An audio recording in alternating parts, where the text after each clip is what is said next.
अस्सलाम वालेकुम स्टूडेंट्स। आज हम 4 क्लास की माशरत उलूम के बाब नंबर 2 सकाफ़त का आगाज़ करते हैं। ये सबक आपके मंथली टेस्ट के सिलेबस में शामिल है, इसलिए आज हम इसी सबक की रिवीजन करेंगे। आपके सामने सबसे पहले सकाफ़त की तारीफ़ मौजूद है। आपस का मेल जोल, रस्म व रवाज और रहन सहन का तरीका सकाफ़त कहलाता है। ज़बान, लिबास, खुराक, त्यौहार और मजहबी सकाफ़त के अहम हिस्से हैं। यानी जब आपस में लोग मिलजुल कर रहते हैं और एक दूसरे के रस्म व रवाज को अपना लेते हैं, तो वो उनकी सकाफ़त का हिस्सा बन जाती है। और उसमें ज़बान शामिल है, आपका लिबास शामिल है, आपकी खुराक, आपके त्यौहार, यहाँ तक कि आपकी मजहबी रस्म व रवाज भी शामिल हैं। जैसे पाकिस्तान में 5 सूबे हैं और पाँचों सूबों में रहने वालों के जो रस्म व रवाज हैं वो अलग-अलग तरह के हैं और यही खूबसूरती आपके मुल्क को भी खूबसूरत बनाती है। यानी जो मुख्तलिफ़ तरह की सकाफ़त है, वही किसी भी मुल्क की सकाफ़त को मज़ीद खूबसूरत बनाती है, उस मुल्क को और खूबसूरत पहचान देती है। जैसे बलूची, कश्मीरी, खैबर पख्तूनख्वा, गिलगित-बल्तिस्तान की सकाफ़तों के रंग नुमाया आपको पाकिस्तान में दिखाई देते हैं। अब हम बात करेंगे सबसे पहले ज़बान की, कि ज़बान किसी भी सकाफ़त का अहम हिस्सा होती है। वैसे तो पाकिस्तान की कौमी ज़बान उर्दू है, लेकिन जो मुख्तलिफ़ सूबे हैं, मुख्तलिफ़ ख़ित्ते हैं, मुख्तलिफ़ इलाके हैं, वहाँ के लोग मुख्तलिफ़ तरह की ज़बान बोलते हैं। जैसे बलूची, सिंधी, पंजाबी, पश्तो, सराइकी, हिंदको और तमाम ज़बानें इतनी मीठी हैं और अपने अंदाज़ में इतनी खूबसूरत अल्फ़ाज़ लेकर आती हैं कि ये ज़बानें भी कल्चर का यानी सकाफ़त का हिस्सा बन जाती हैं। लेकिन हम इन्हें कौमी ज़बान नहीं कहते, हम इन्हें इलाकाई ज़बानें कहते हैं। इसके अलावा लिबास भी सकाफ़त का एक अहम हिस्सा है, इसके ज़रिए भी सकाफ़त की पहचान होती है। वैसे तो पाकिस्तान का कौमी लिबास शलवार कमीज़ है, लेकिन जब आप मुख्तलिफ़ हिस्सों की तरफ देखते हैं पाकिस्तान के, तो आपको मुख्तलिफ़ तरह के लिबास लोग ज़ेब-ए-तन किए हुए दिखाई देते हैं। जैसे देही इलाकों में आपको धोती, कुर्ता, लुंगी, लाचा, पगड़ी का इस्तेमाल दिखाई देता है। सहराई इलाकों में ख़वातीन गरारा, कमीज़, लंबी चादर ज़ेब-ए-तन करती हैं।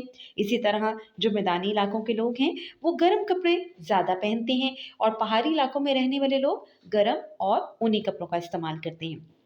आपके पास और भी चंद मालूमात दी गई हैं, जैसे बलूची और सिंधी ख़वातीन के कुर्तों पर एक लंबी जेब होती है, जिसे पोडो कहा जाता है। इसके अलावा वादी चित्राल और हुंज़ा की ख़वातीन स्याह रंग का चोगा और सर पर ख़ास सिप्पी लगी टोपियाँ पहनती हैं। इसके अलावा आपके पास ज़बान और लिबास के अलावा आपके पास पकवान आते हैं। पकवान भी मुख्तलिफ़ तरह के होते हैं जो आपकी सकाफ़त को बयान करते हैं। पाकिस्तान के हर इलाके के ख़ास पकवान हैं। पाकिस्तान के तमाम इलाकों में गोश्त से मुख्तलिफ़ पकवान तैयार किए जाते हैं, जैसे कि कढ़ाई गोश्त, निहारी, सज्जी, चपली कबाब, पाई वग़ैरह, और ये भी आपकी सकाफ़त का खूबसूरत रूप दिखाते हैं। कुछ जगहों पर ज़्यादा मीठा बनाया जाता है, कुछ जगहों पर ज़्यादा गोश्त की चीज़ें बनाई जाती हैं, कुछ जगहों पर ज़्यादा कोशिश की जाती है कि दालों का इस्तेमाल किया जाए। इसी तरह कुछ जगहों पे मेवा-जात ज़्यादा मिल जाते हैं आपको। यहाँ पर आपको मालूमात दी भी गई हैं कि पेशावर के किस्सा खानी बाज़ार में चाय की छोटी-छोटी दुकानें हैं। यहाँ बादाम, अखरोट, चलगोज़े और किशमिश की फ़रोख्त आम है। पकवान के बाद आपके पास आ जाते हैं मेले और त्योहार। पाकिस्तान में मेले और त्योहार भी मुख्तलिफ़ तरह के मनाए जाते हैं। अगर आप मज़हबी त्योहार की तरफ देखें, क्योंकि यहाँ पर मुसलमान अक्सरियत में हैं, तो यहाँ पर ईदें मनाई जाती हैं, ईद उल अज़हा, ईद उल फ़ितर, और यहाँ पर बताया भी गया, आपको मालूमात भी दी गई हैं कि ईद उल फ़ितर यकम शवाल को मनाई जाती है। इसे छोटी या मीठी ईद भी कहते हैं। ईद उल अज़हा 10 ज़िलहज को मनाई जाती है और इसको ईद कुर्बान भी कहते हैं। इसके अलावा आपको बताया गया है कि यहाँ पर और भी इलाकाई त्यौहार हैं जो मनाए जाते हैं और बड़े एहतमाम से मनाए जाते हैं, जैसा कि जश्न बहारा, जश्न लारकाना, सिब्बी मेला, कालाम मेला, पीर चनासी, जश्न नौरोज़, मेला मवेशियाँ, शिंदूर मेला और हॉर्स एंड कैटल शो वगैरह। इसके अलावा उर्स भी दाता गंज बख्श का, जैसे लाहौर में उर्स मनाया जाता है हर साल, तो ये भी एक तरह से आपके त्यौहार का ख़ुसूसी हिस्सा बन जाता है। इसके बाद रबीउल अव्वल मनाया जाता है। 12 रबीउल अव्वल को हज़ूर सल्लल्लाहु अलैहि वसल्लम की पैदाइश का दिन मनाया जाता है और बड़े जोश व ख़ुरोश से मनाया जाता है। तो ये भी एक तरह से आपके त्यौहार में शामिल है। मज़हबी हम आहंगी ये बताती है कि पाकिस्तान एक ऐसा ख़ित्ता है जहाँ पर चाहे मुख्तलिफ़ तरह के मज़ाहिब के लोग रहते हों, हिंदू, सिख, मुस्लिम, बुद्ध, पारसी वग़ैरह, और यहाँ اقلیتوں کی تعداد چاہے کم ہی ہو، لیکن سب کو حق دیا گیا ہے کہ وہ اپنے میلے اور تہوار اپنے مذہبی انداز کے مطابق منا سکیں۔ کسی کو اس بات کی اجازت نہیں دی گئی کہ وہ اپنے رسم و رواج کو اپنائے لیکن دوسرے کے رسم و رواج کو نہ اپنانے دے، بلکہ سب کو اس بات کی اجازت دی گئی ہے کہ وہ آزادی کے ساتھ اپنے رسم و رواج منا سکیں۔ جیسے عیسائی ہیں وہ اپنی کرسمس مناتے ہیں اور 25 دسمبر کو انتہائی جوش و خروش کے ساتھ ان کا یہ تہوار منایا جاتا ہے۔ ان کے گرجا گھر بھی یہاں پہ موجود ہیں۔ اس کے علاوہ جو ہندو کمیونٹی ہے وہ دیوالی مناتی ہے، ٹھیک ہے۔ اس کے بعد آپ کے پاس اور بھی مذہب کے، سکھ مذہب کے لوگ آتے ہیں جو نئے سال کا آغاز بیساکھی سے کرتے ہیں۔